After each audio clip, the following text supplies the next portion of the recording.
Testing 1, 2. We've got mic. Music's a bit loud. All right, we're all set. Okay, good morning. Good morning, everyone. Today, exorcism.io. That's what we're doing. I am going to work through, well, I'm going to start with this one, Lun. I have no idea what this is all about. Usually these take less than an hour to do. So far, anyways, they have those little side exercises. So I'm probably going to be able to do at least 2. The other ones be complex numbers. And I did perfect numbers the other day. Was it yesterday or the other day? I can't remember. Anyways, so let's start with that. Let's go in and see what this is all about. Lun. Lun. Lun. Lun. I don't know. Given a number, determine whether or not it is valid per the Lun formula. Probably some guy's name in the 1860s or something. The Lun algorithm is a simple checksum formula used to validate a variety of identification numbers, such as credit card numbers and Canadian social insurance numbers. Ah, well, I have a Canadian social insurance number. So the task is to check if a given string is valid. Hold on, let me just turn that off here. Go. Bring my Slack on the side so we don't get bothered. Okay. Where was I? Okay, the task is to check if a given string is valid, validating a number. Strings of length 1 or less are not valid. Spaces are allowed in the input, but they should be stripped before checking. All other non-digit characters are disallowed. Example 1, valid credit card number. The first step of the Lun algorithm is to double every second digit. To double every second digit? Starting from the right. We will be doubling. Okay, I see. But why starting from the right? Oh, every second starting from the right. Okay. So 6, 6, 4, 0. I get it. Okay. If doubling the number results in a number greater than 9, so by doubling they mean multiply by 2, I guess. Okay. Where was I? If doubling the number results in a number greater than 9, then subtract 9 from the product. The result of our doubling, so 6 is to double every second digit.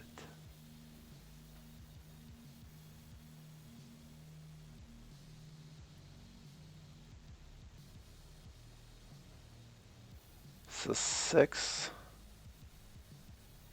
times 2 is 12. And then that's greater than 9. So you take away 9. That doesn't work. How do we end up with?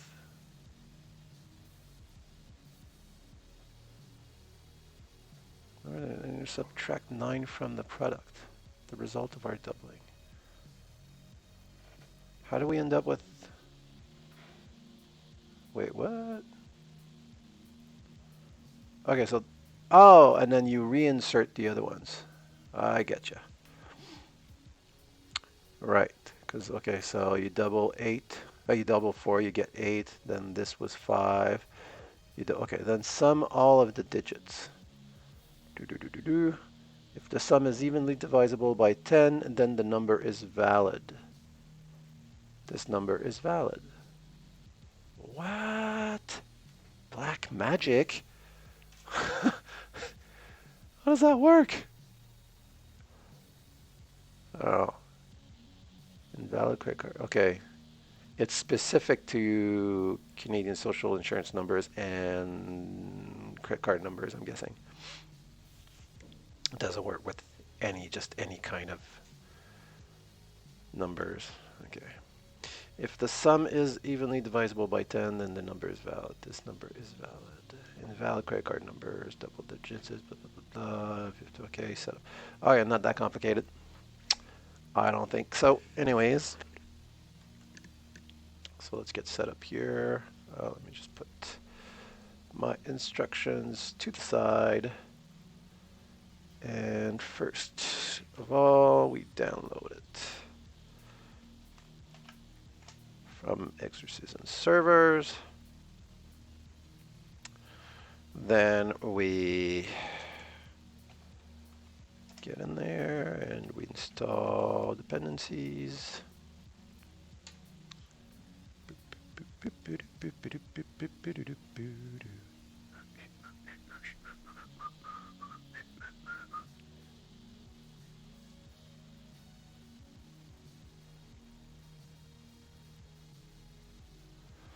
Okay, so that's done. And now we can take a look at our test suite.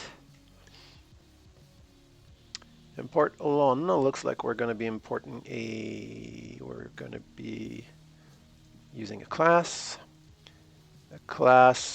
with a static method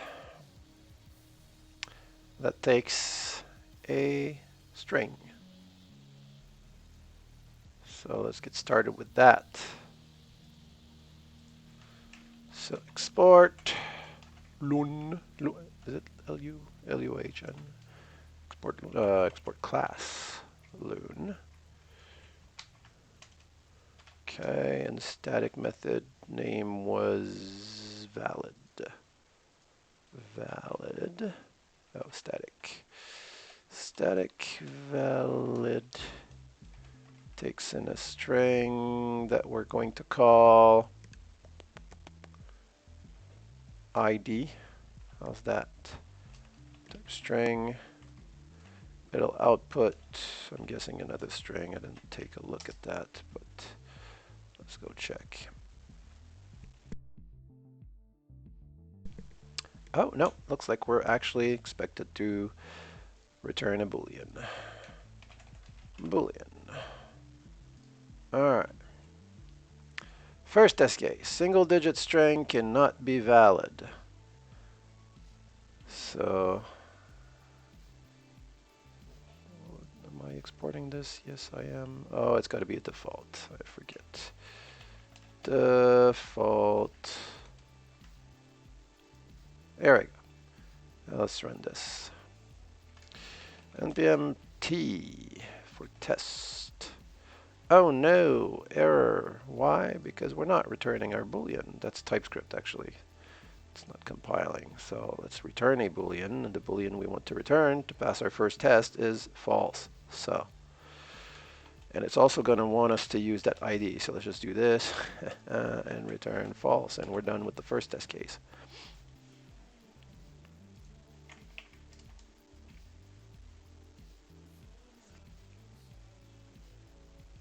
Boom. Okay. Move on to the next one.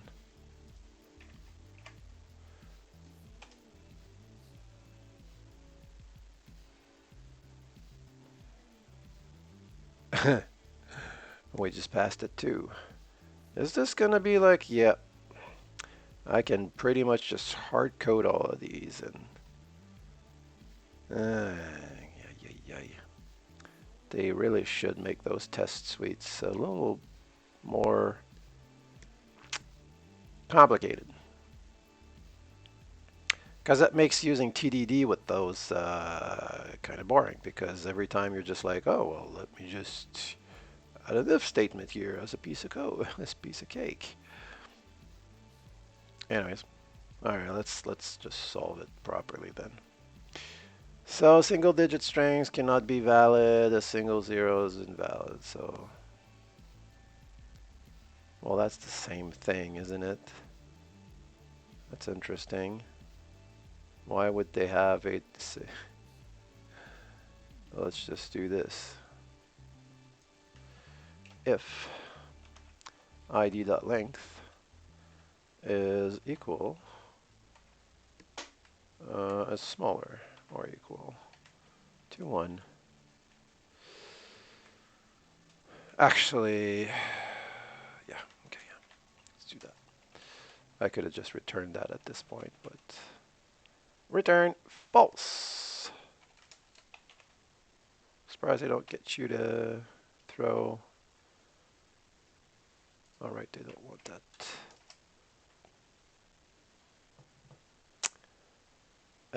Yeah, otherwise return true for now.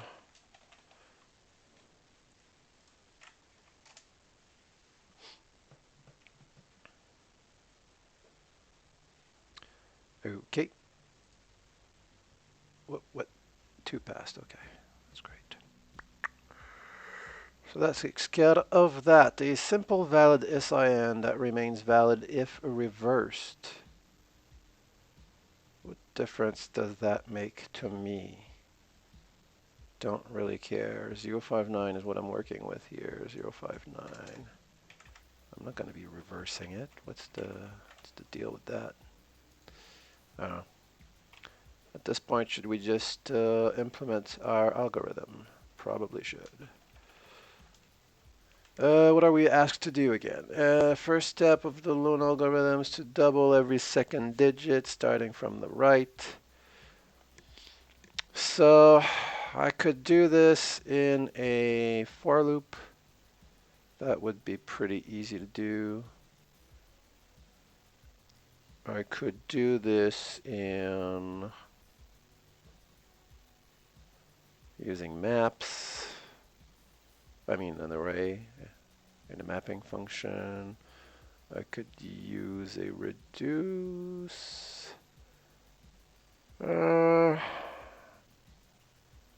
Bunch of different options here. Which one will we take? In essence, there's 2 steps. We go through and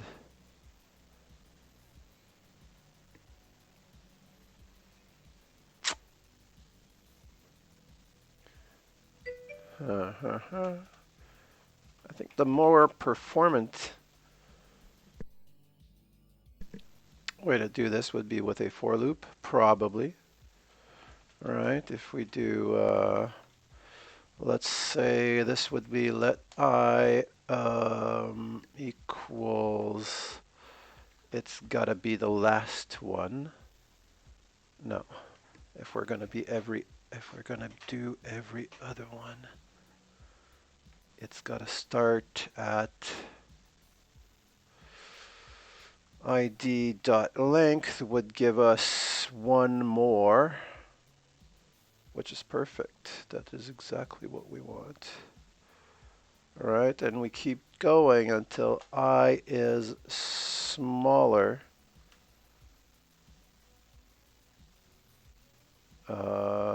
or until I is smaller than 0. I keep forgetting, like if this condition, it's when it turns false, right, that it stops. So if I is smaller than 0, right. I keep forgetting. If it keeps going until this hits false, or if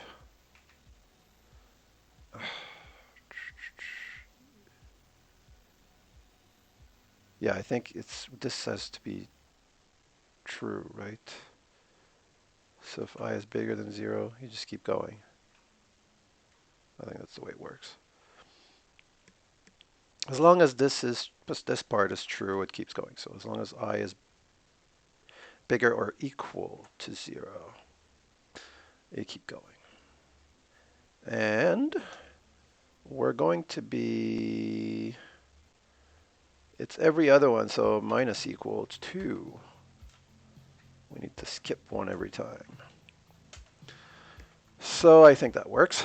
Now what we do is, quite simply, we take our ID I, that's our character, we double it, so let's start with that, times 2. Oh yeah, it is a string. So I gotta make this a number. And I might as well just use this.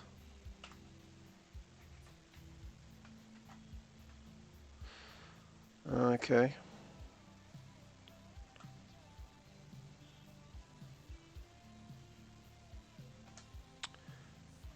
Then, no wonder parse int would be better. Well, we know they're already just integers, right? We're getting one character at a time, so.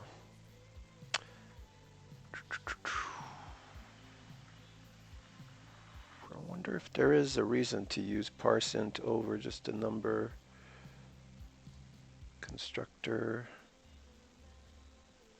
I would have to look into that one day. But for now, this works. So number, we've got a number and we double it. And then what do? Let's store this thing. We have, could we do all of that? Yeah, we need to check if it's more than 9. If it's more than 9, then we subtract 9 from the product. So let's store this. Actually, no. Yeah, let's call it just num equals number times 2. And then if num is bigger than 9, number greater than 9, then subtract 9, yeah. 9 is greater than 9, then num minus equals 9. Okay, and then what? And then we just shove it back in the string. It's got to be. So could I do that equals num?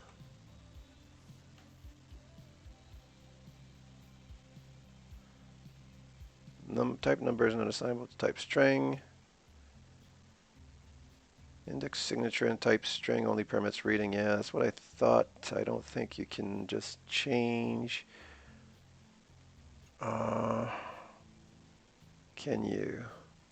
Let's bring in our little friend Quokka.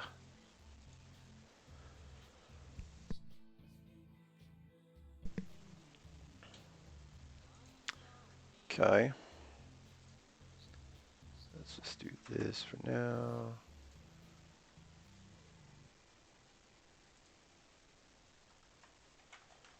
Turn true just to satisfy the.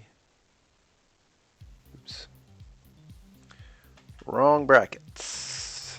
Braces. Okay, that way everybody's happy. Now let's try this. So if we do const and we do const foo equals, let's see, who cares, right? And then, let's make it a let, actually. There we go, and then if we try foo, a dot, or not dot, but 1, that gives us a 3, that's correct. But what if we do equals 6? Cannot assign to read-only property 1 of string, blah, blah, blah. So you can't do it that way. Confirmation. But can you do replace text and string? Nope. Car code at? Nope. Car at 0, that's just, it just returns it.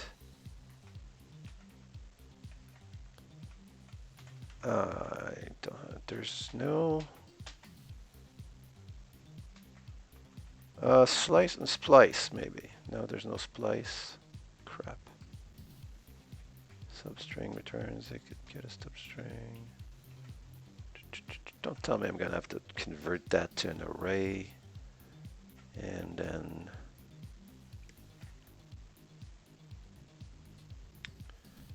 returns a substring. No, it's not what I want. Replaced using a regular expression. No, that's not what we want. Index of, nope.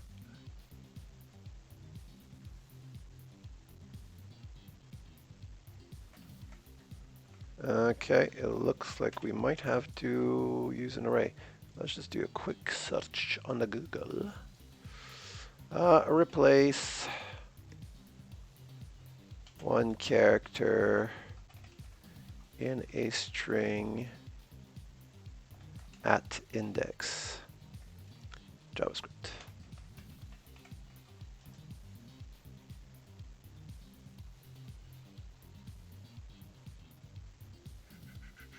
To replace character inside a string at a particular index. That's what we're looking for. Oh yeah, it's true. Strings are immutable, which means the best you can do is create a new string with the changed content and assign the variable to point to it. Well, yeah. Well, I knew I could do that, and that's the best we can do. If it's the best we can do, then let's do it.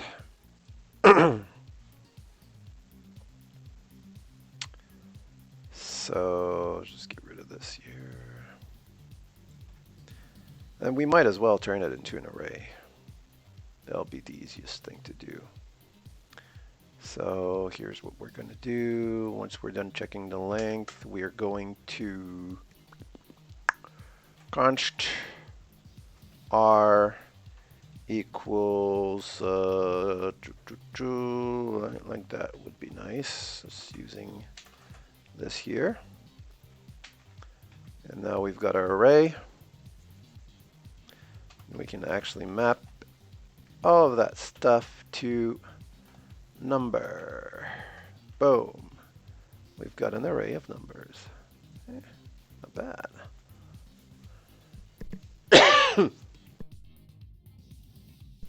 Of course, that's not the most efficient way to do it because we're going to be,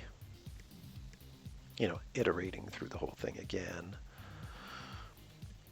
And I could have saved this mapping thing and just do it in here, but it looks so pretty and we don't care about optimizing, so let's just do R length, and we're getting what are we doing? We're doing RI times 2. Oh, we gotta save that to num. Like that. Yeah, they don't want the semicolons. Okay, if we do this, we do that. And now I should be able to do RI equals num. There we go. Don't want you here. Now, now that I'm done, what do I need to do? What's the next step with this? I need to add the whole thing, I think. If doubling the number results in a number greater than none, then sum all the digits. Okay. Easy enough to do with a nice little reduce, which I guess was another good reason to make this into an array. So a simple r dot reduce. We need A and we need B. Well, it's more like P and C, but actually I can just do this, P plus C, and we're done. Yep. So that gives us what? That gives us our sum. That gives us our sum. And then we check that the sum is divisible by, actually I can just do return. Return, is it divisible by 10? So return sum divisible by 10 is equal to 0. If it's true, then we're in business. If it's not, then that's that. Okay, I think we've got it. Let's see. What am I doing here? Let's run our tests. Did I activate the third test? I don't think I did. Oh, I did, but I'm not passing it. Marvelous. What am I getting? False.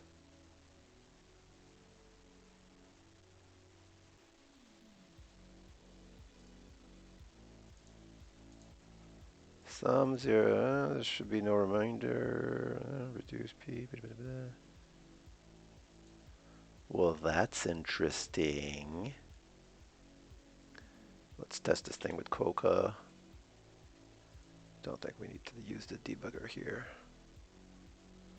It is simple enough. Our input is 059, right? Okay, so const loon is equal to a new loon. Okay, thank you. And then loon dot valid. Pass in a string of 059. It's not a function. Oh, right. It's a... Yeah. Silly moi. Don't need to instantiate. Get it right on. There you go. And we are indeed getting false. And let's see. Let's try to get some. What are we getting here? 059, so that works. And we should be multiplying here. Not a number. Okay, there we go. There we go. There's our problem. 0.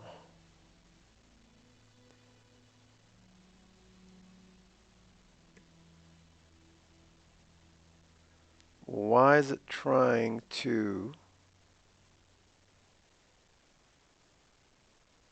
Okay, let's do this. R the I. Undefined in 5. I am starting with the correct one, though.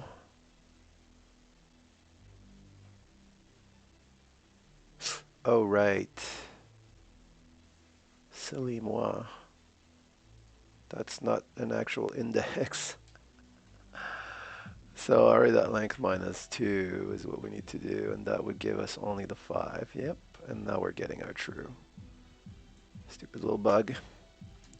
Quick enough to find it.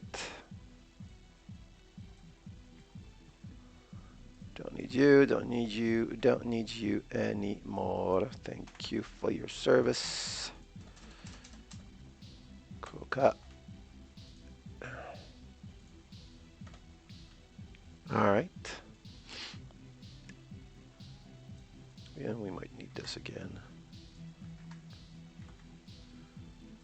Don't need this. All right, let's run our test, which should now pass.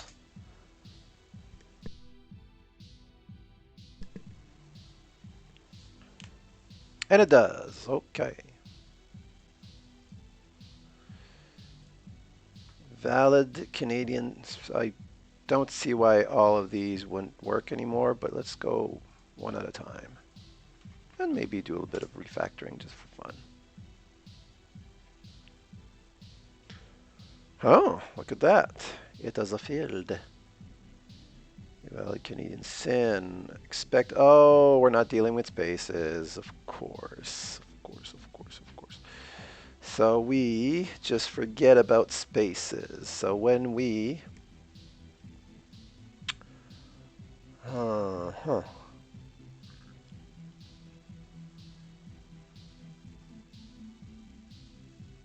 The first thing we're going to do, I think, is just get rid of those spaces. So ID dot. Is it trim removes the leading and trailing? Nope, that's not right. Isn't there a thing just to get rid of pad? Oh. Replace split length match. Replace would be an easy way to do this, but I'm thinking there might be a built-in function for this.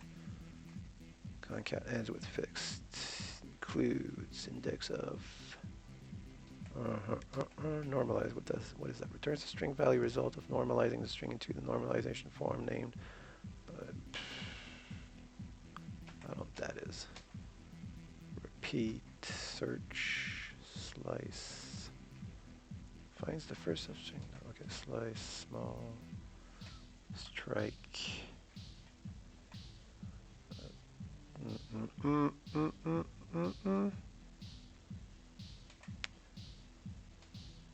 All right, let's look. We are going to be using a replace. Replace, I'm looking for a space, and I want to replace that by no space. I don't know if that works. Let's find out.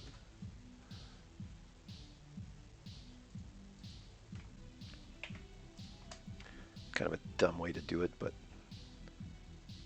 probably should be using like a regex or something like that. Yeah, didn't work. Didn't work.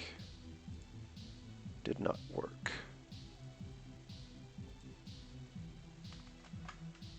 And let's see why. Diagnostics. Oops. Let's get Quokka back in. We're getting false. We're expecting true. Yeah. So what are we? Let's see. What do we get here once we're done? Ha! Interesting. I guess it's the first. It just finds the first one.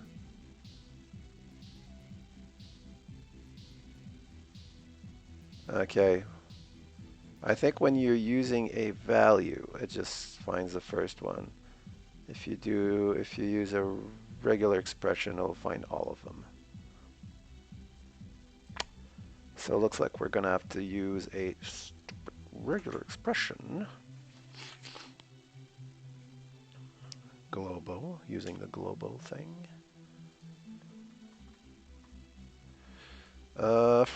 What's white space again? Is it? I'm gonna have to look this up. Don't use them often enough. Actually, somebody's probably remove white space from string. There you go. Remove all spaces from a string using JavaScript. That sounds like what we're looking for. An error occurred. No. Top result on Google one. Okay.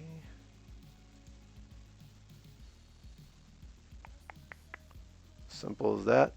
Okay, let's go with that. There's probably some edge cases and stuff like that, but it'll work for this case. No doubt. Still getting false though. That's interesting.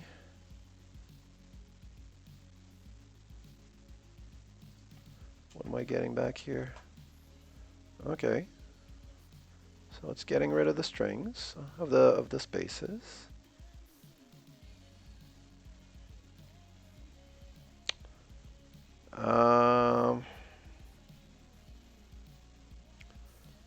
ID length is bigger than that. Let's make sure we're getting our R properly. 0550. Nope. Nope, nope, nope, nope, nope. How is it getting a 0 here? Ha! Because it's inserting some kind of okay, let's see here.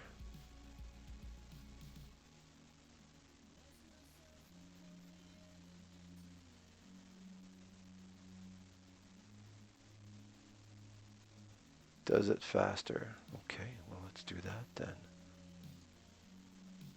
But that's not going to solve our problem. Now, is it? So, well, that is interesting.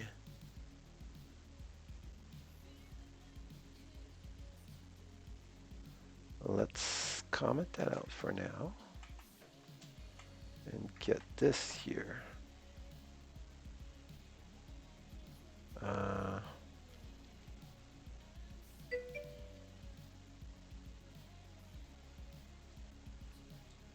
Why isn't this working? Okay. Right. We're getting an empty string. How interesting. Okay, no, I know why. That is a dumb mistake on my part. So that returns a new. So let's just mutate this stupid thing. Getting tired of all these intermediate strings. And so I'll just change the ID. We're replacing it. Well, it's better to be explicit, I guess. And as much as we can, not mutate stuff. Safer. So const ID without spaces. Without spaces is equal to ID replace. There you go. Then ID without spaces. Oops. ID without spaces. Then we're getting our true. Just fixed it. Good. Comment that out. I'll leave Coca running. Test.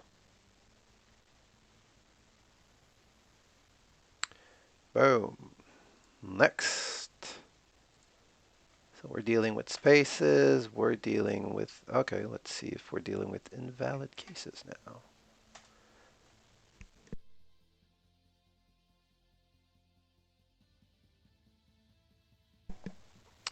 We're good. We are good. Try this one.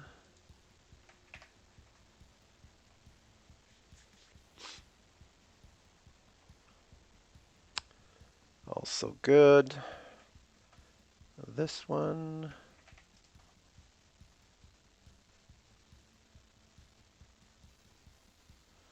Yep.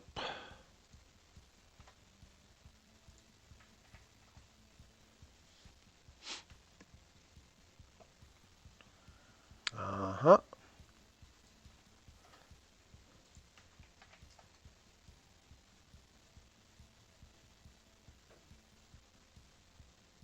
Here we go.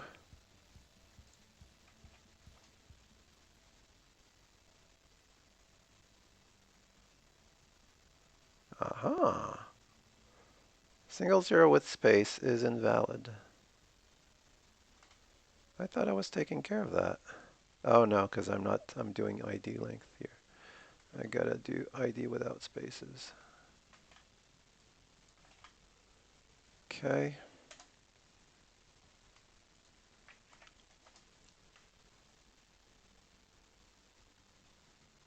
should take care of it. Yep. Input digit 9 is correctly converted to output digit 9. Oh, that's interesting. I don't see why that wouldn't be the case. Yep.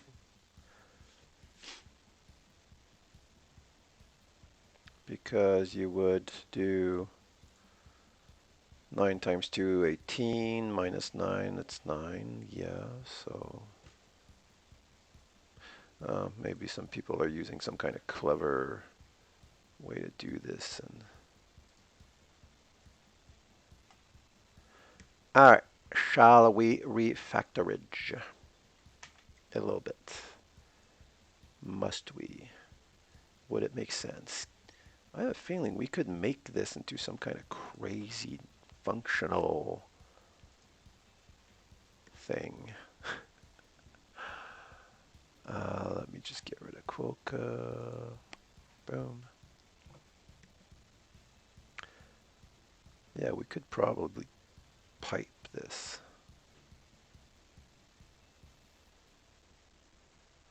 Well, we need this check here, so.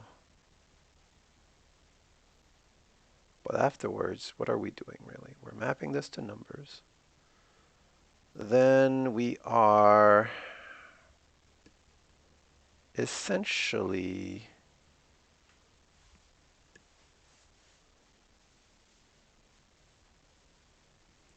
yeah, we could use some kind of a map function.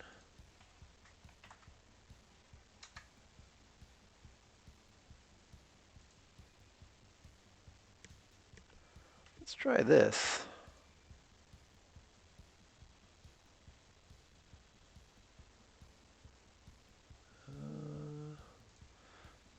So then we would do dot map. A value we're getting is the number, so num, or digit, or let's use digit. We're getting the index. Oh yeah, so I'm going to need to have brackets here. Like that. Digits, the index we're going to need. Do that. What do we do with this? Well, basically,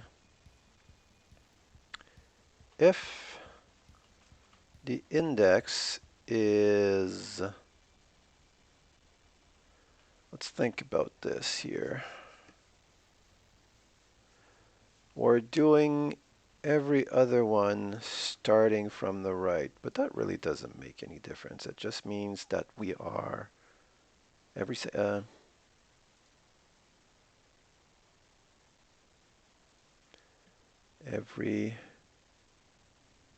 doubling the number is the first step of the Lone algorithm is to double every second digit starting from the right.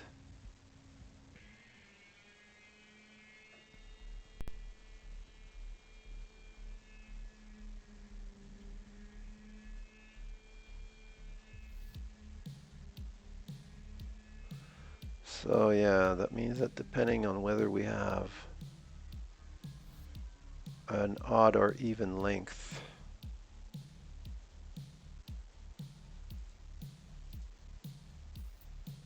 that's gonna change.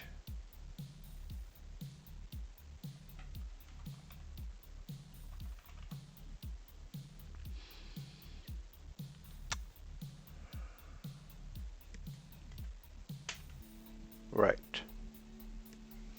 If we have, let's say, if we have 2,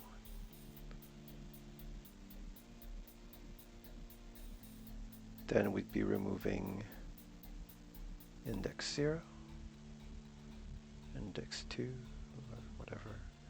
Oh, let's say we have 4. If we have a length of 4, we'd be removing index 2 and index 0. If we had in an array of length 3, we'd be removing index 1, and that's it. So simple enough. All I have to do is do index dot length. No, not index dot length. Array dot length. I could probably just do R. I don't need it here. I think we're not mutating that. So R dot length divided by 2 equals 0. So if that's true,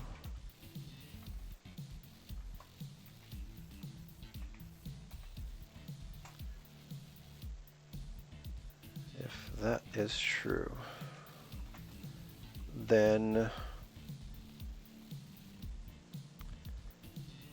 we do all of that, basically.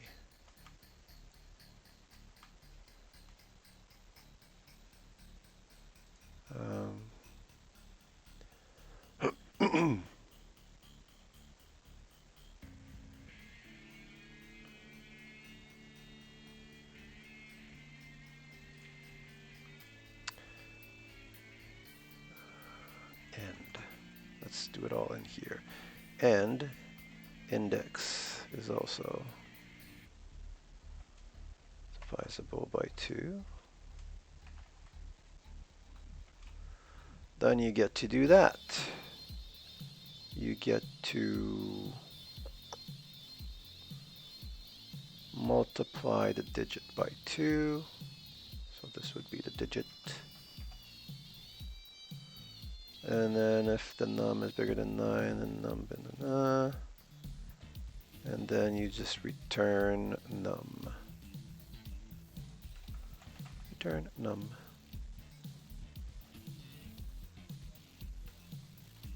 Simple as that. Otherwise,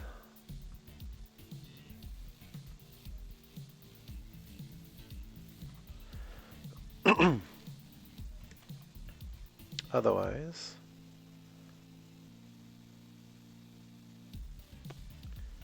if array dot length divided by 2 does not equal 0, and I'm actually making this more complex now just because I want to not use a for loop. Does that make any sense, eh?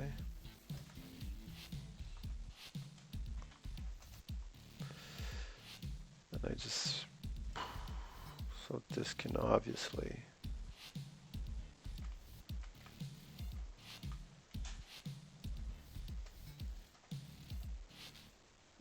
equal digit times 2, it's the same thing.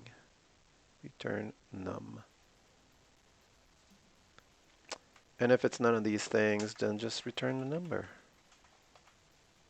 Right? Return the digit.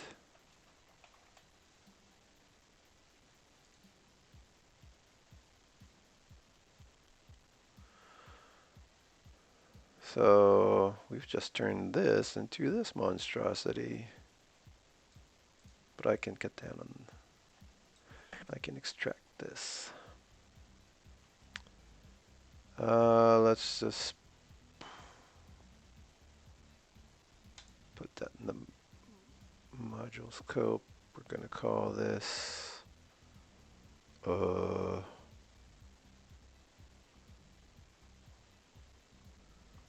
do the lun. How's that? Do the lun. There it is.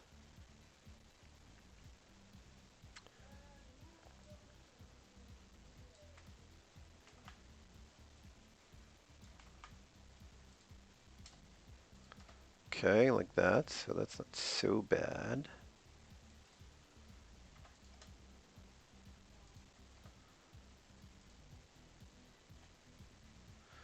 So maybe let's try this.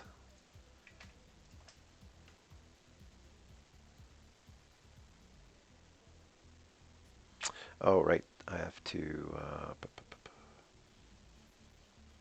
I equals num, so R reduce. No, that should work. This should work.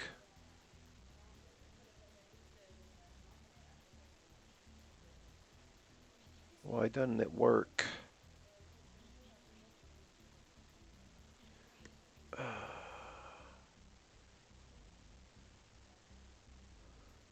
If the array.length is divisible by 2, oh, that's why.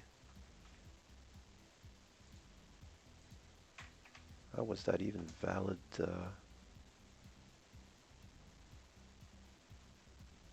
No, I guess that wasn't why.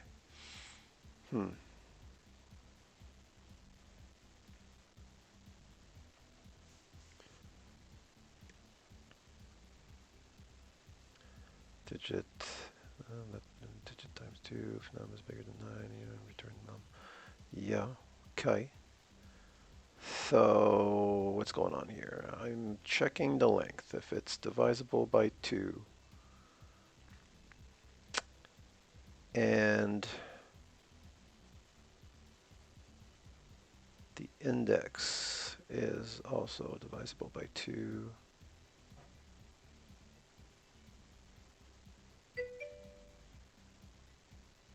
Okay. This should be skipped.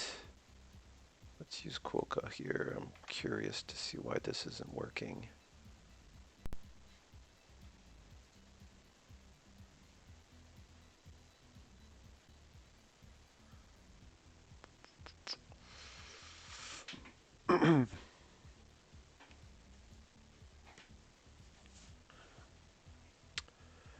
uh,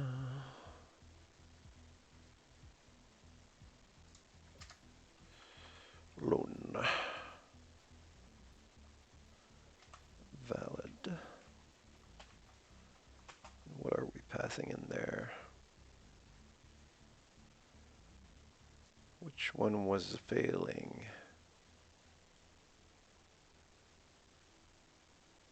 Start with the top ones. Basically all of them except it's check for 0. So, okay.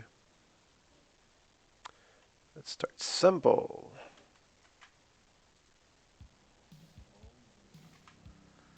R is not defined.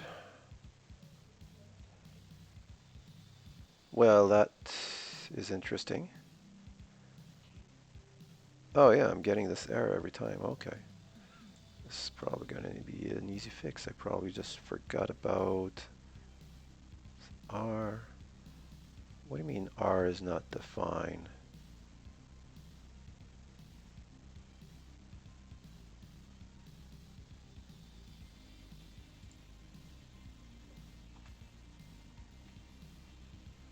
Yeah, that shouldn't change anything. Const R.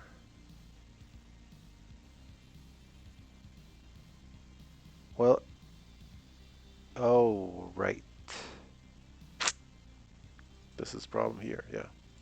Because I'm doing this all in the, yeah. Gotcha. There you go. Happy now.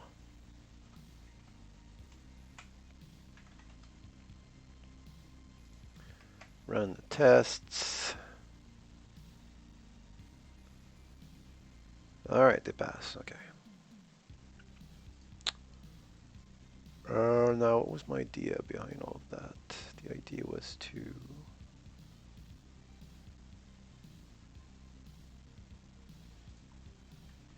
do this, and then I wanted to do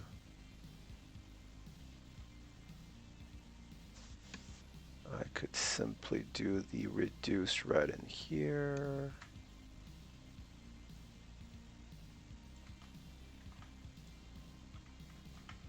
Like that. And then I could just do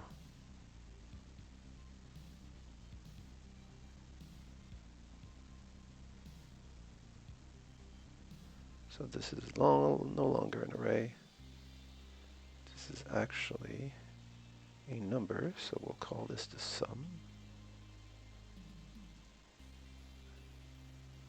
Yep, don't need you. Don't really need this anymore, but before we get rid of it completely, let's just put it here.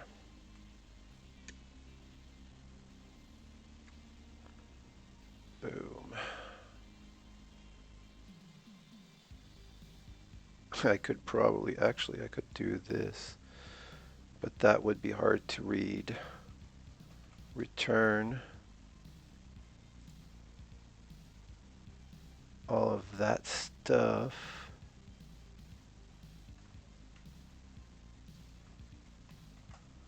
Boom, boom. Let's get rid of this. Let's get rid of that. Let's get rid of this.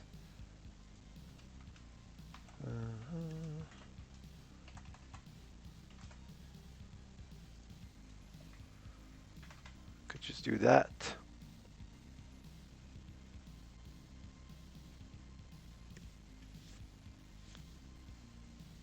Ha ha ha.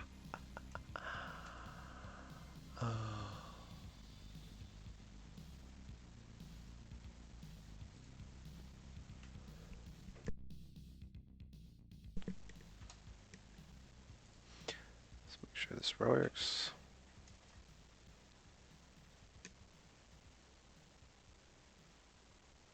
Yep. It works all right. It works all right, but it's not very clear what is going on.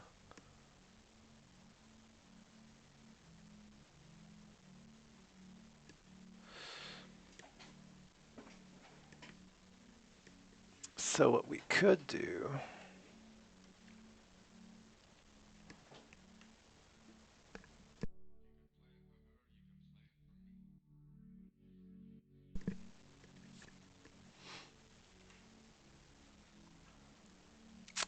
is refactor this.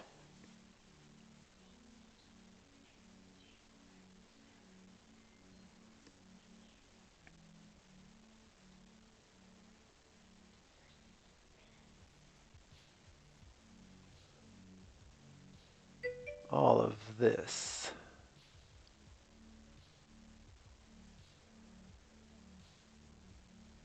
would be its own function. Then we're going to call this get loon sum.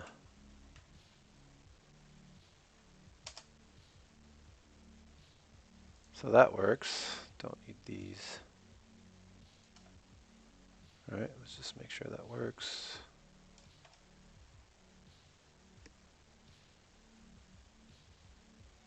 Mm-hmm. Cool. Cool, cool, cool, cool. So I think we can keep that in here like that.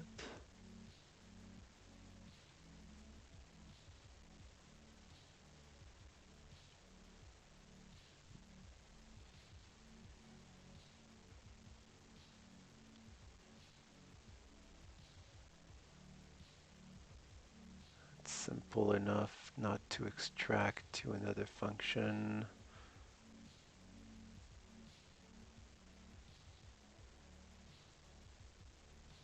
This could be extracted to a like remove. Wow. I mean, nah. That's easy enough to understand what's going on, especially since we're naming this ID without spaces. So, and we've got ID replace. Okay. This too, it's easy enough to understand what's going on. And here, let's make this, we could probably extract this to a well-named function.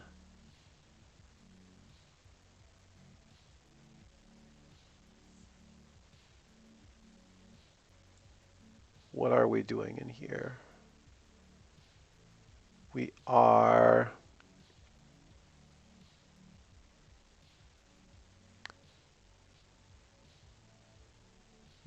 mapping. We're doubling. That's what we're doing, right? We're doubling.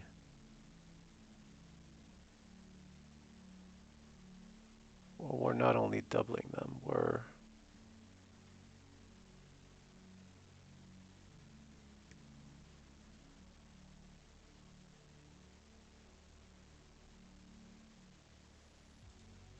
I was going to say we could call this doodaloon, but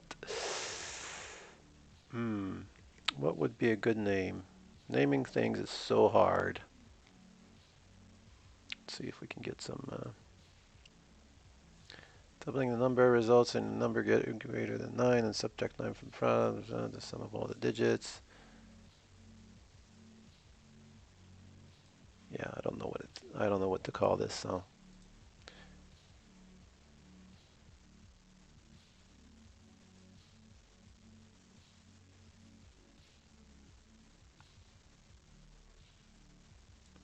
We'll call it map.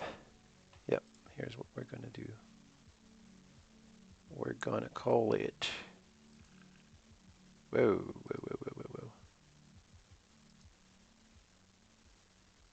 Extract to function. We're going to call it map to loon. There you go.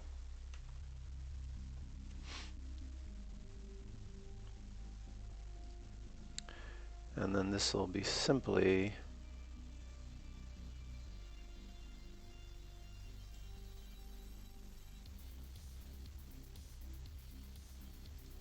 wait. Why is it? Oh, it returns the. Let's just take a look at this here.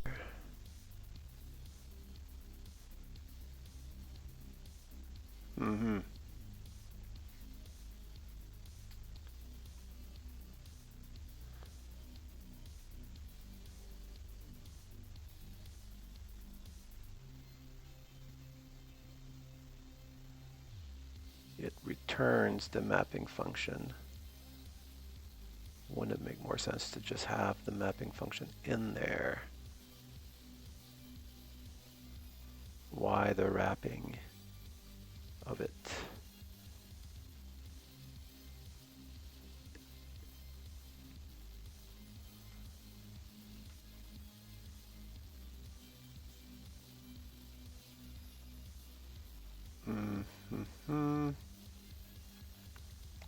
What would that look like if I just did this?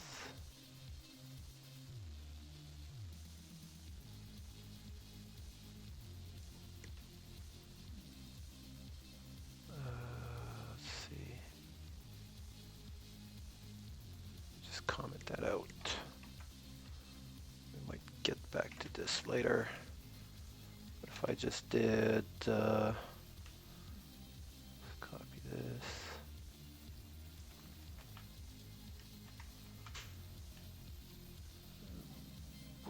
Pull this in here, like that. Then let's forget about the typing for now.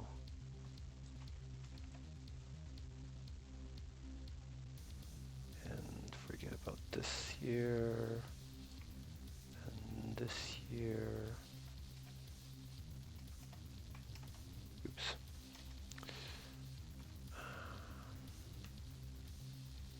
Digit would be a number.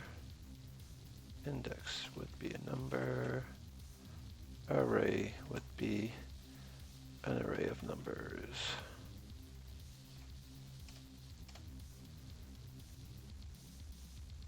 And it would return a number. Yeah. And then we just did that. I think that makes more sense to me.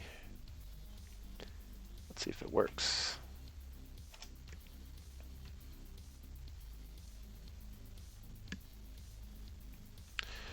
Yeah, it does. So, okay. Good, good, good. Don't need you here. Now,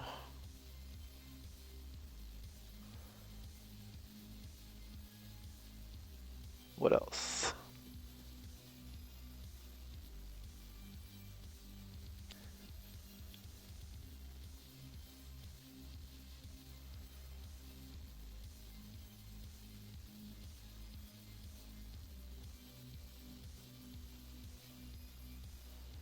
This reduce here.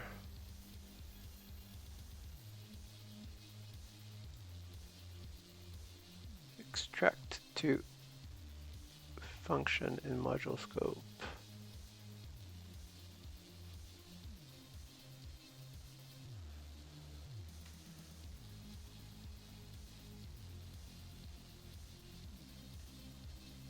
Sum. And it does the same thing, eh? Interesting. We really just want this here. Function.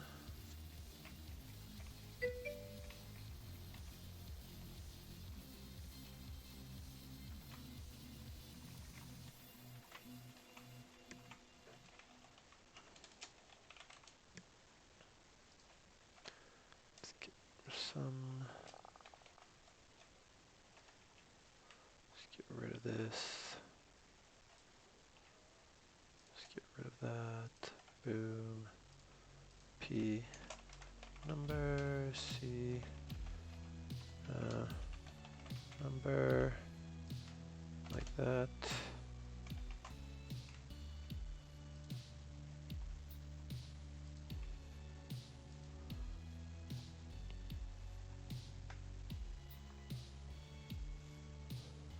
So then I can just do npm test.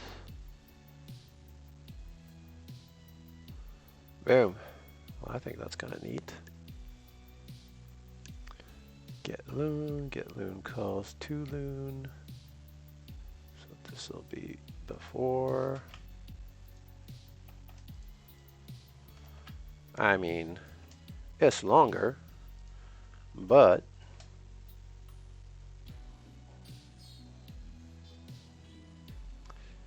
it's super readable. You kind of know what's going on. Right, if I'm just reading this. Okay, we're replacing the spaces. Then we're checking the length to make sure it's bigger than 1. And we're getting the loon sum, and we're checking that it's divisible by 10. If you're interested to know how we get the loon sum, then you just look into this. Okay, we're getting, what are we doing here? We're making an array out of the ID without spaces. Then we're mapping the strings to numbers. Then we're mapping those to loon numbers. Then we're reducing, we're summing. Yeah, so whatever.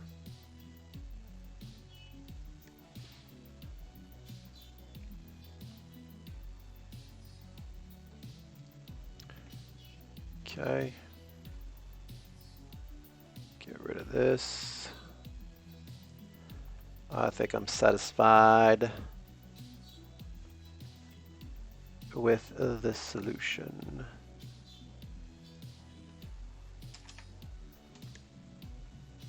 Is it better than what we had before? I don't know. It certainly isn't as performant. But do we really care?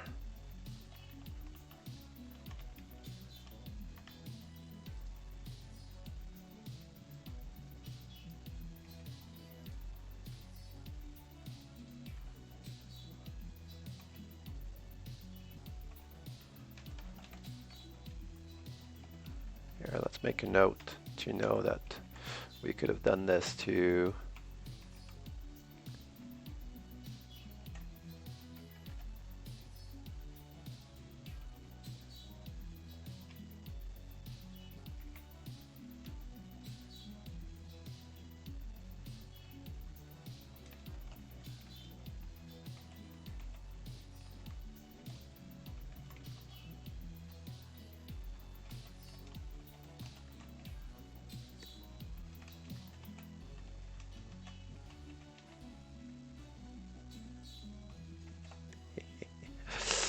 Okay.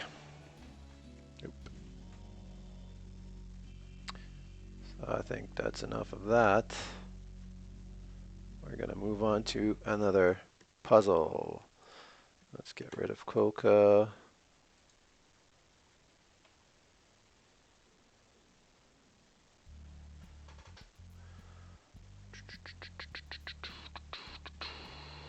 Just do the line comment for this one.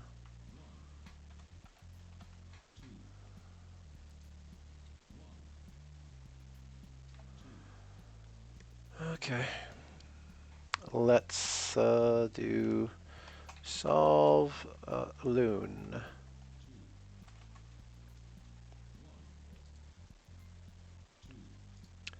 Upload that.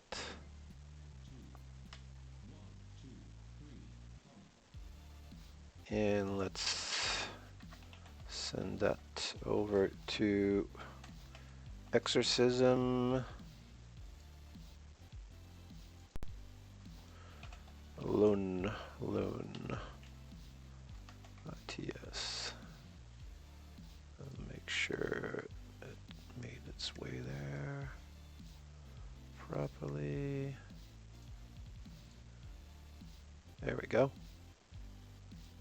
Our super solution.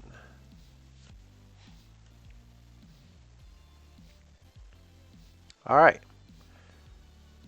To the next one.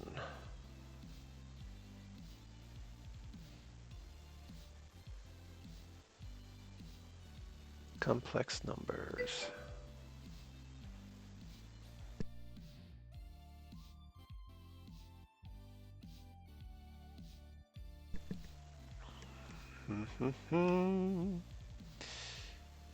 Let's close that down first. CD out of there. Okay. A complex number is a number in the form a plus b times I, where a and b are real, and I satisfies I to the power of 2 equals minus 1.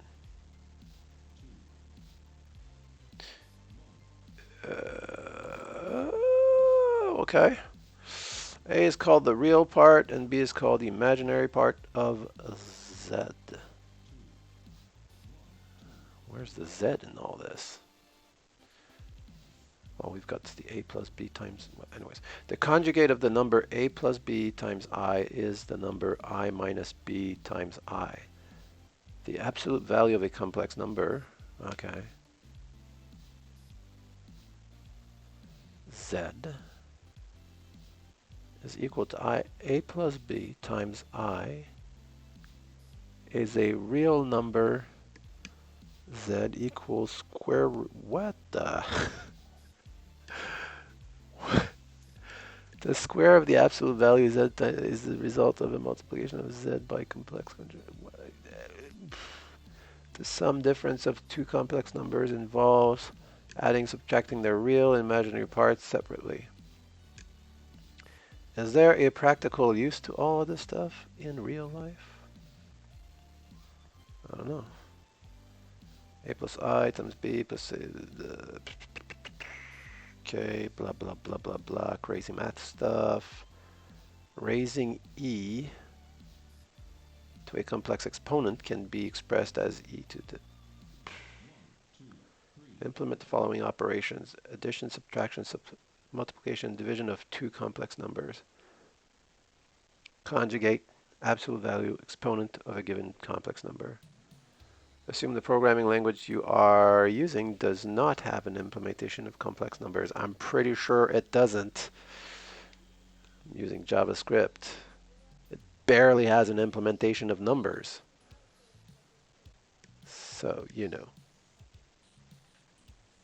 I'm pretty sure we're safe on that part. All right. That's going to be interesting. Let's download it. Oops. There we go.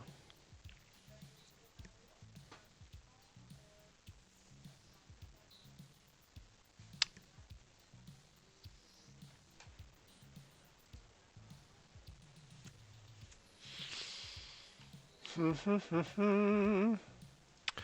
get in there. Complex numbers.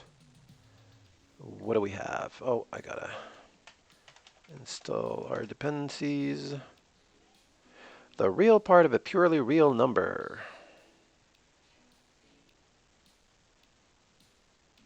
Okay, so we're expected to instantiate this. So, okay, we're not going to be using statics. And we're going to be using properties instead of... Okay, we're going to be using okay. All right, so we're using a class. We're going to call it complex numbers. It's got to be a default. So export default class. And we're calling this thing complex numbers. There's that. It needs a constructor, or does it? Can't remember. Yes, it does. It's taking in 2 numbers. So A and B, they probably have fancy names in our description. Let's go to that again. A complex number is a number in the form of A plus B times I.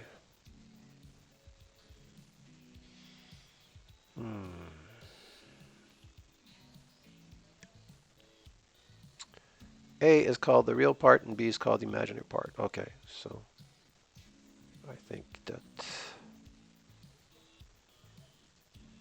what we're getting here. The real part and the imaginary part. So we could probably store these real right in here. Let's make them read-only. Real, read-only, image, read-only. Okay.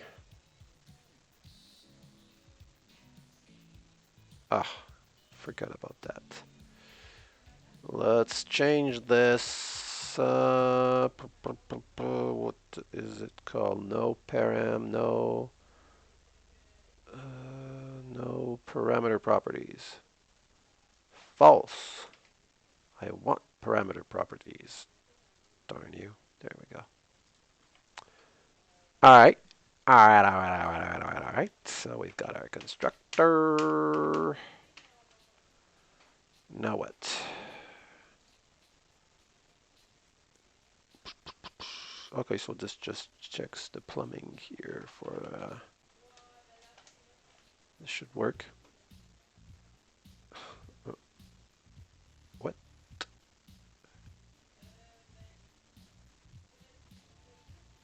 Oh, I gotta, yeah, okay. Real, I at least have to implement some kind of, if I want this to compile, so add, we're expecting a complex number, so num of type complex number, and you return, I'm guessing, another complex number. Yep. Complex number.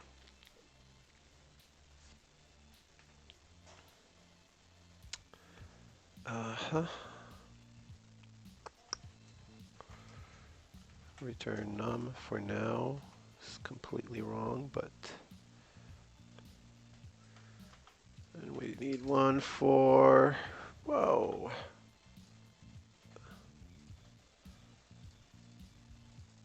Need one for subtract, I think.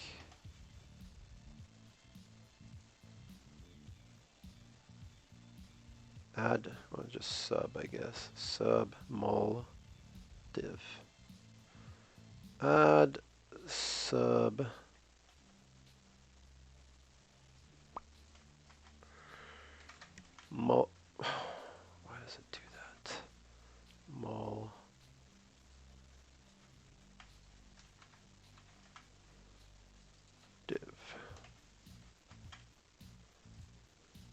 prettier. Stop screwing with me.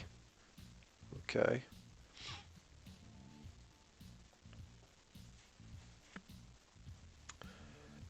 Uh-huh. We're missing abs, conj, x. Oh, those are properties. Interesting. Interesting. So,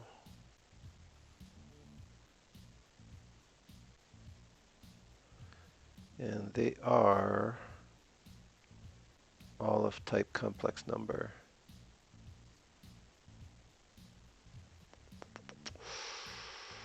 So let's make those.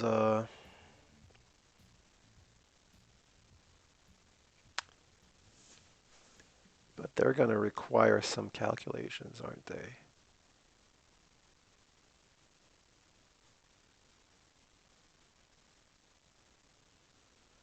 Tell you what, why don't we just comment out this here? Because I don't want to implement this yet. Too much work.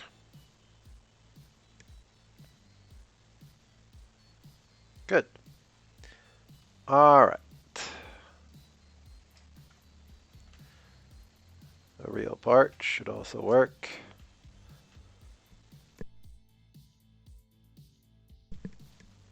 Okay.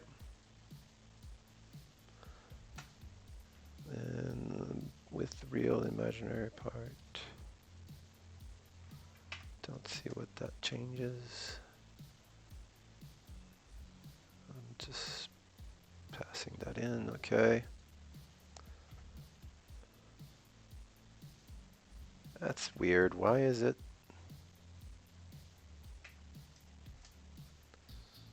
Why are they? These tests are weird. I mean, it's easy. We just pass back the. Well, I guess there might be something later on that.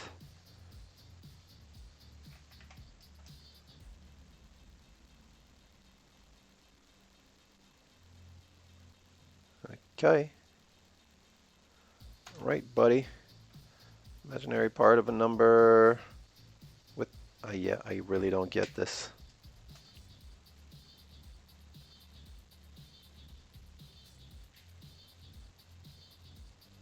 Oh, I think.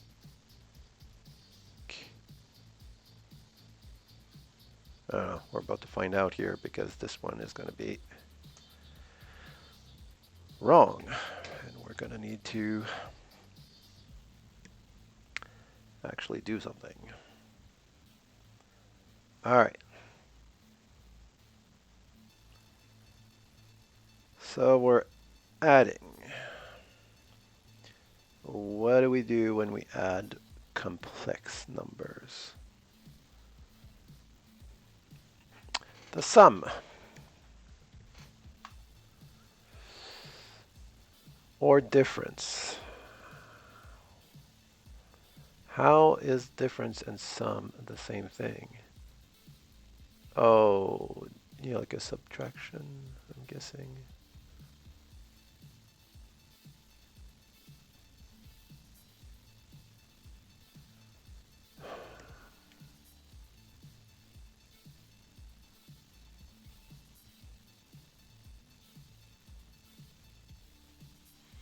So the sum difference of two complex numbers involves adding, subtracting their real and imaginary parts separately. What is the I in this thing? We're not getting the I from anywhere.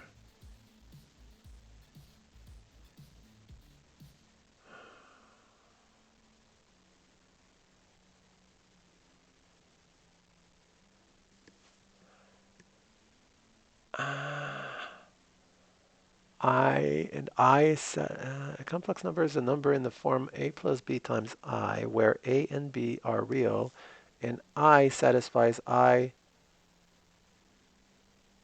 to the power of 2 is equal to -1. What number satisfies that? Ugh.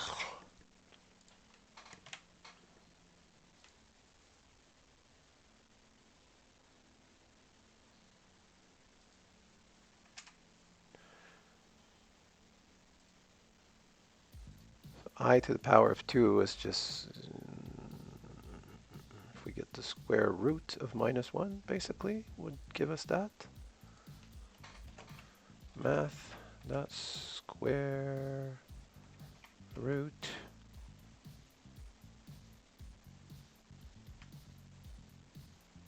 the square root of 0.5, or equivalently 1 divided by the square root of 2. The square root of 2 turns the square root of a number. Let's go with that. What is the square root of -1? Boom, the computer blows up. It's not a number. Oh, man. All right, let's... I satisfies I to the power of 2 equals -1. So if I was to do, let's say, const I equals 1, and then I was to do I to the power of 2, so if I do -1, that doesn't work. What would give us a negative number? -2, -3. How do we... Oh, this is never going to work, right? As long as this would have to be... Oh, man.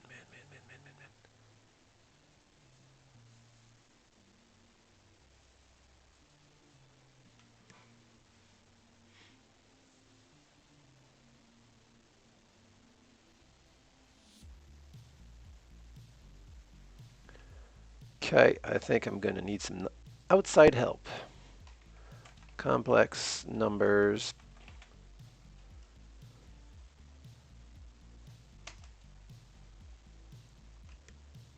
All right, you can always trust Wikipedia to simplify stuff.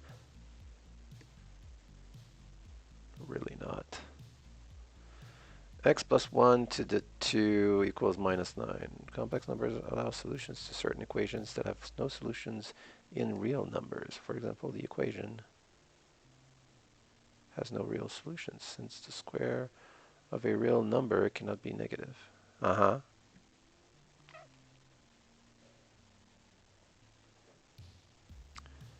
A plus b to the I, where a and b are real numbers and I is a solution of the equation x to the 2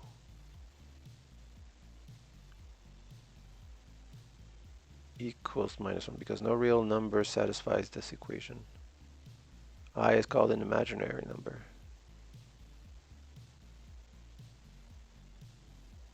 Oh.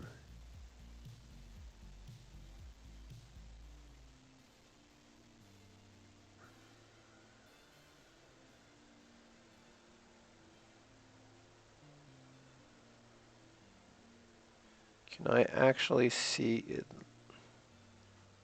I'm still not understanding this.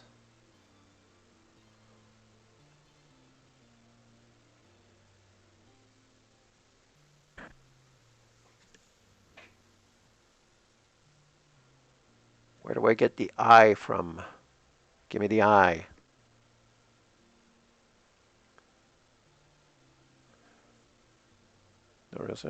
Complex numbers provide a solution to this problem. The idea is to extend the real numbers with an indeterminate I, sometimes called the imaginary unit, that is taken to satisfy the relation I to the 2 equals -1, so that solutions to equations like the preceding one can be found.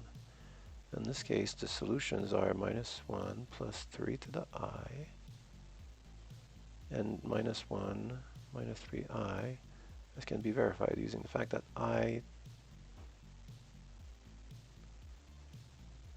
to the 2 is equal to minus 1. Oh man. That's I am not getting this.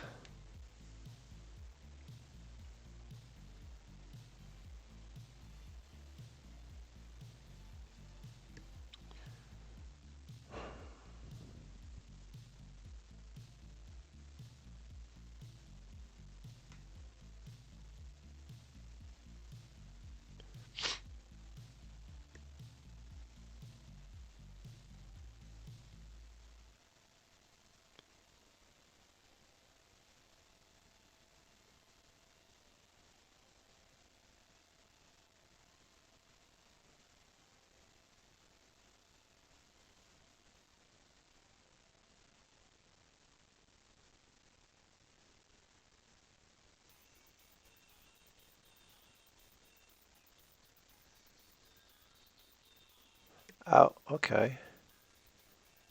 Let's see. The absolute value of a complex number that equals a plus b times I is a real number, which is the square root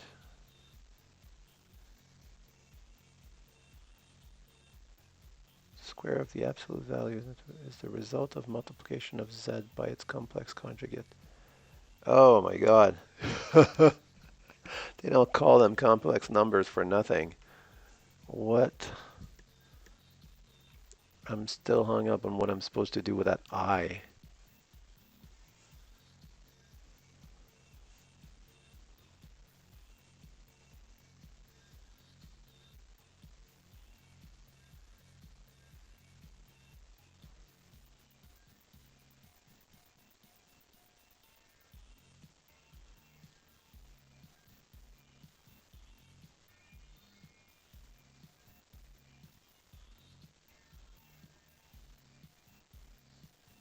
Gee, whoa.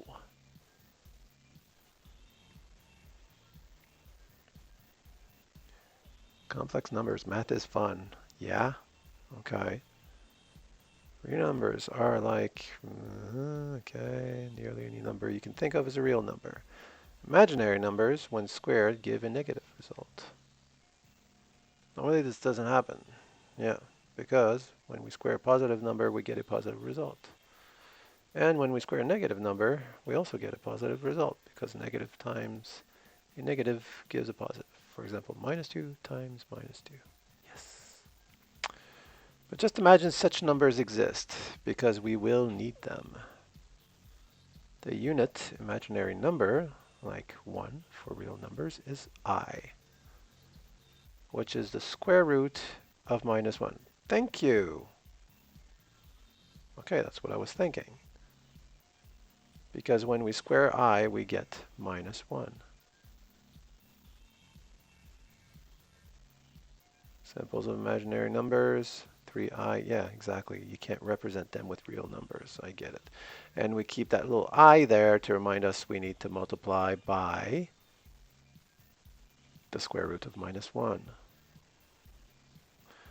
So I is then equal to the square root of minus 1. Would that work? Math dot, but I'm getting not a number when I do that, right? Math dot square of minus 1. And then boom, blow up. If I was going to do I times 2, not a number. It's all not numbers. Awesome.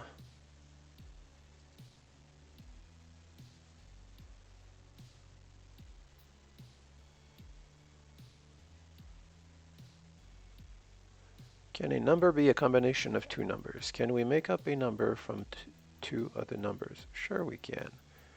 We do it with fractions all the time. The fraction 3/8 is a number made up of 3. and an 8. We know it means 3 of 8 equal parts.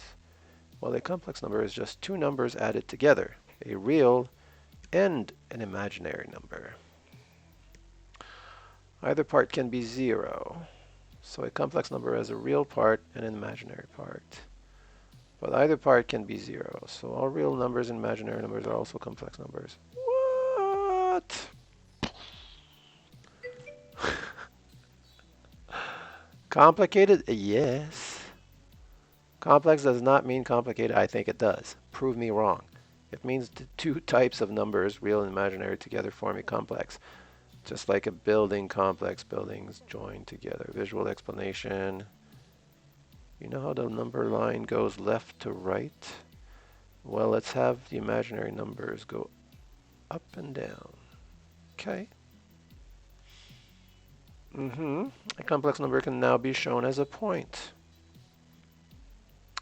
The complex number 3 plus 4i. Adding.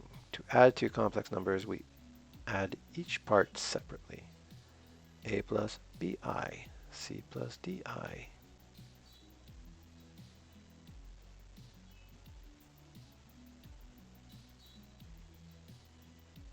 Yeah.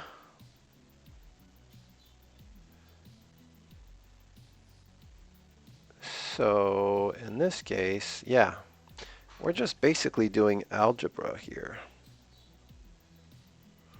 But the thing is, we never know what I actually is. It's an imaginary thing.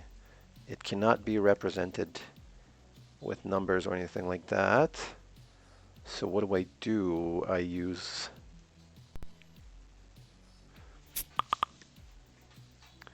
I need to represent the I value times I.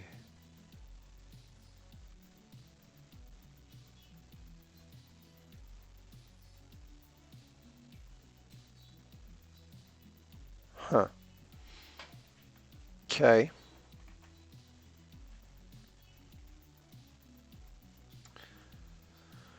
So, let me see if I understand this correctly. To add two complex numbers, we add each part separately. A plus bi plus c plus di equals e plus c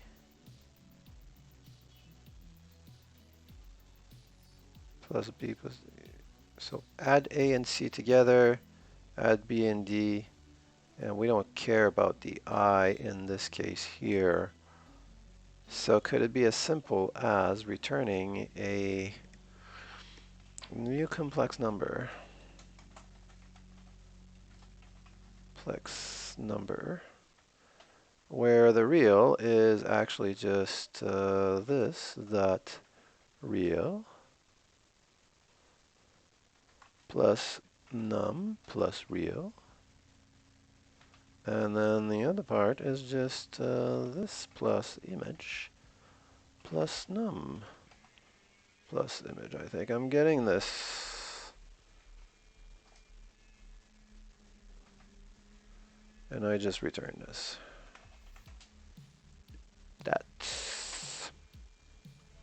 I think that's it. We're about to find out.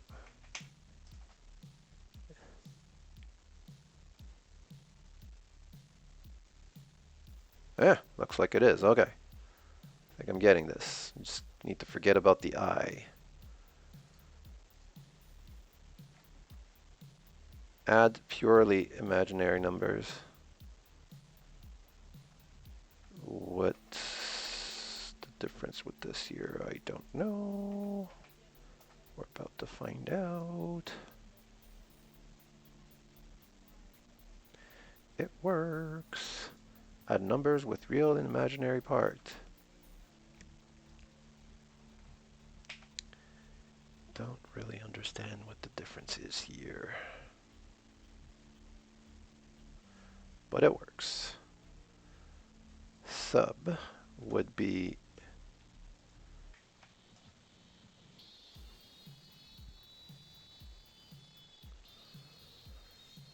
Okay. Sub would be the opposite. Return a new complex number. This dot real minus num dot real. And this dot image minus num dot image image. Okay, run the test.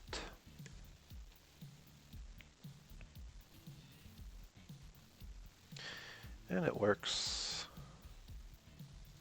Okay, it's not that complicated when you wrap your head around it.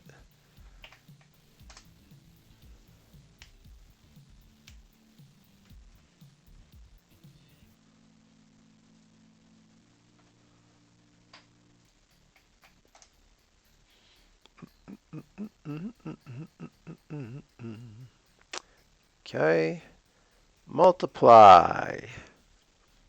Now this may be more complicated. We're about to find out.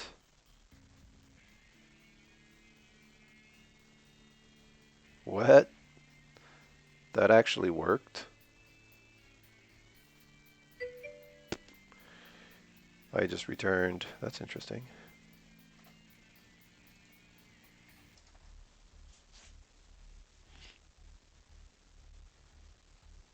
Okay. So multiplying.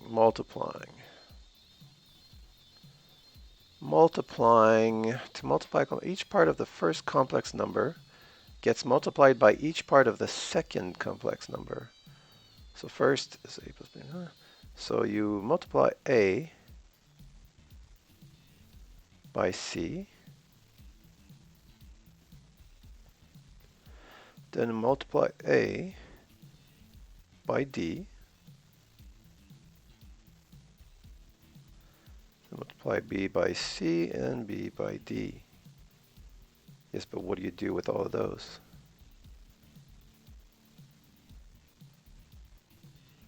Firsts, outers, inners, lasts. Okay, cool. But do we add that? Is that what we're adding all of this?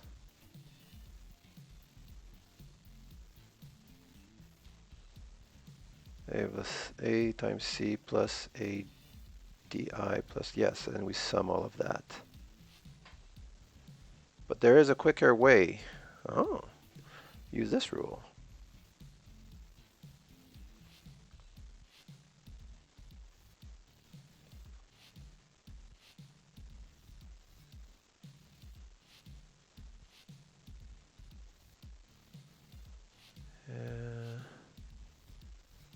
A plus b times c plus d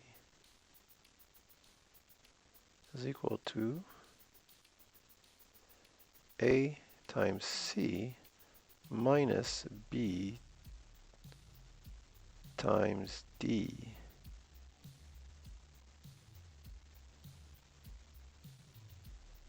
plus a times d minus plus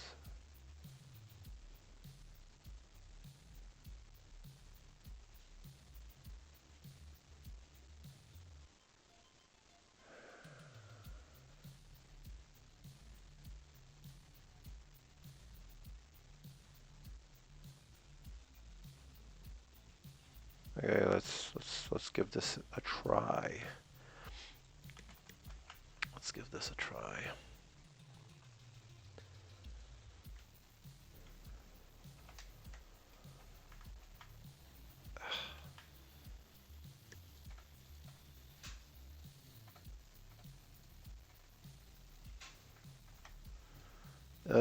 So we would do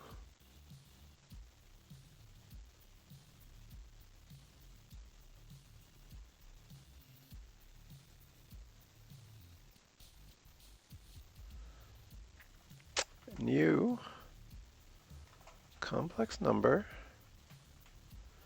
and then the real part ends up being this dot real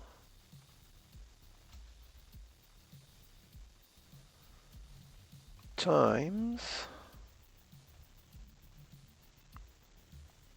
will be num dot real minus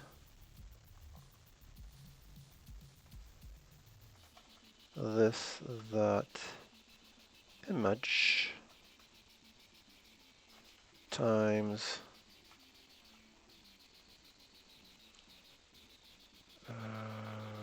num dot image. Okay, and then the other part is this dot real times num dot image plus this dot image times num dot real. Now don't ask me why that is, but if I'm reading this correctly, it should work.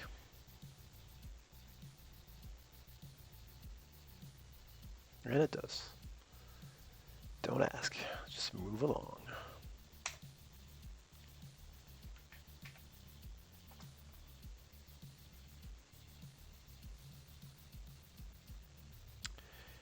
All right, looks like we've got multiplying down.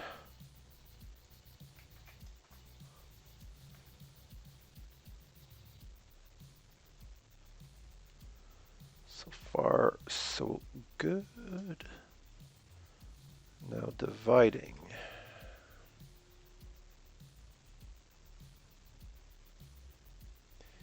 Dividing.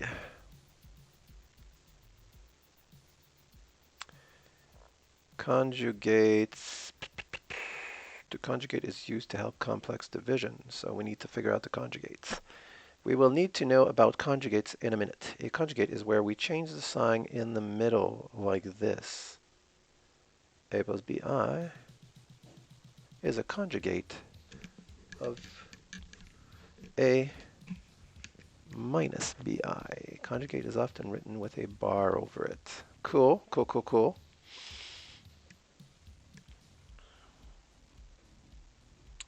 So the conjugate is used to help complex division. The trick is to multiply both top and bottom by the conjugate of the bottom. What? So to do this division, 3 plus 3i divided by 4 minus 5i. So those are... No, wait. What?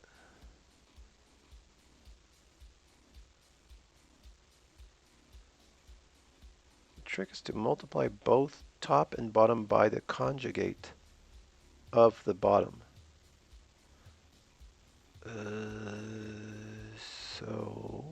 So.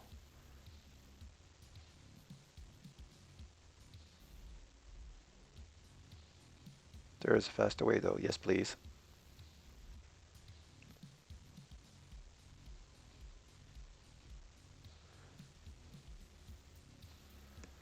Let's see, we're doing...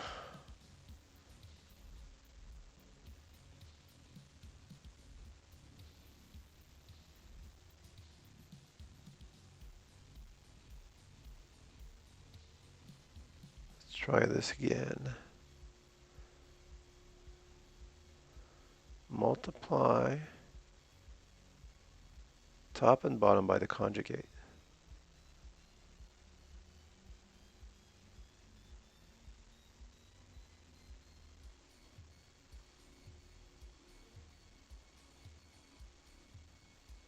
Back into the a plus bi form. Done. Yeah, I'm not sure I'm getting this here, so let's try this. Dividing a complex number by another gives a plus I times b divided by c plus I times b.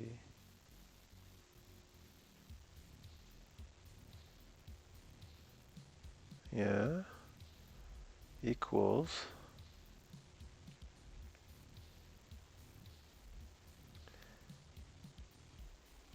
A times C plus B times D divided by C to the 2 plus D to the 2 plus C, blah, blah, blah.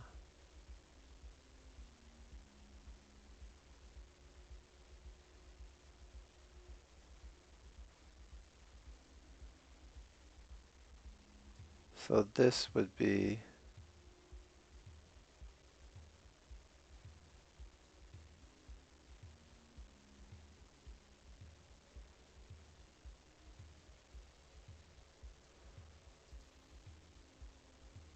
we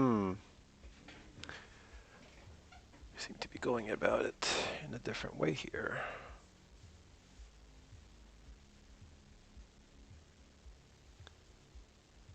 Trick is to multiply both top and bottom by the conjugate of the bottom.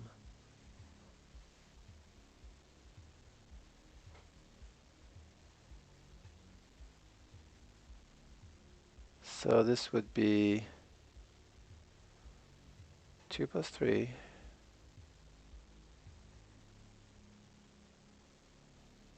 times, okay.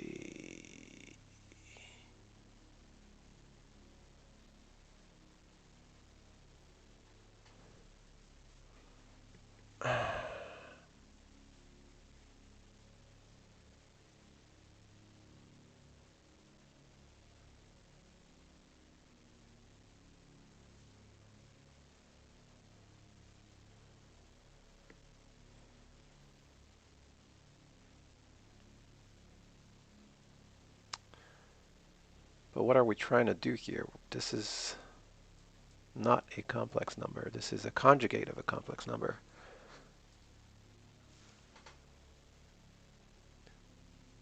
Multiply top and bottom by the conjugate of 4 minus 5i.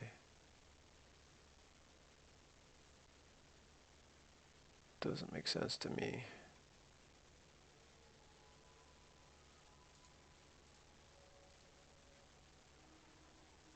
Complex number calculator.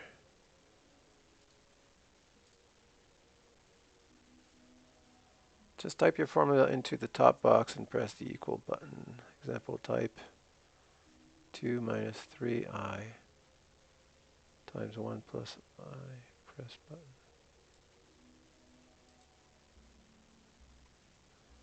But I thought complex numbers were only a plus b times to the I.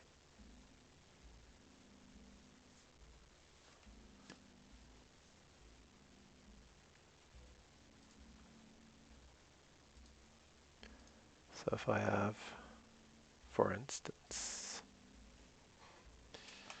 2 plus 3i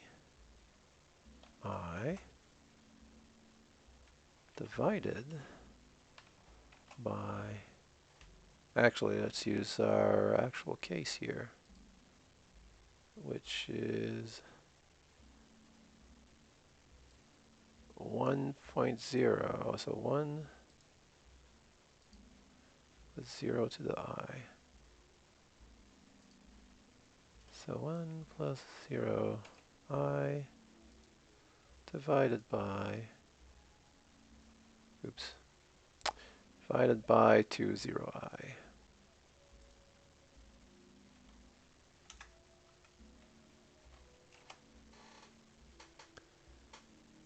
Equals, equals 0.5.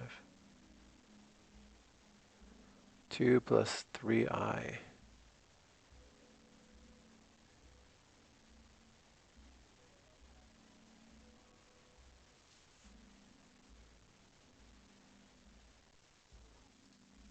Expecting 0.5 to 0.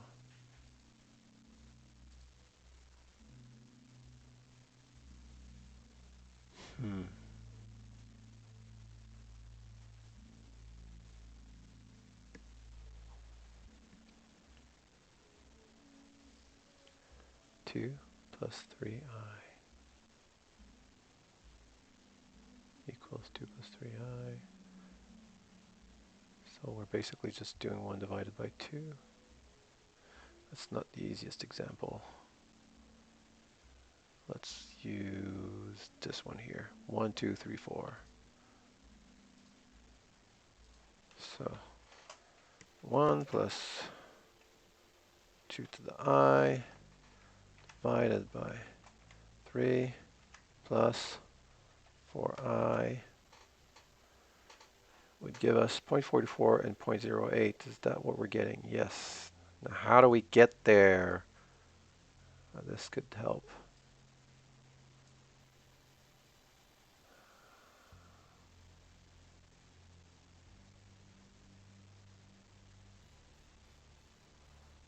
Divided by 3 equals 0.3 plus.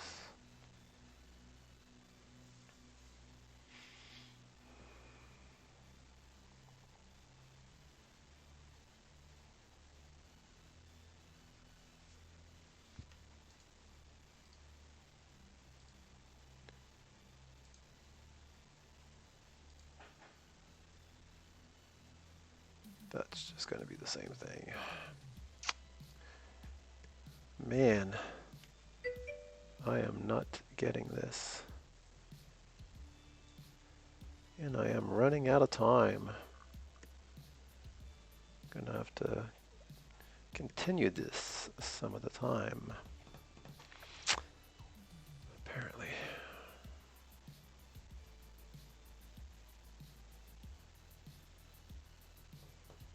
I wonder if this would work here.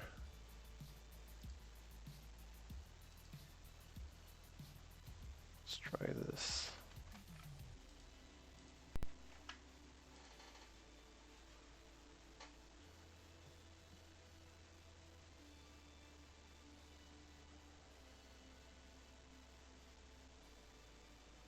$11.20, yeah, I think that worked. 11 divided by 25 is our 0.44, right, that we're expecting. 2 divided by 25 is our 0.08, yeah. Simplify, what are we doing here? We're doing 1 plus 2 divided by 3 plus 4.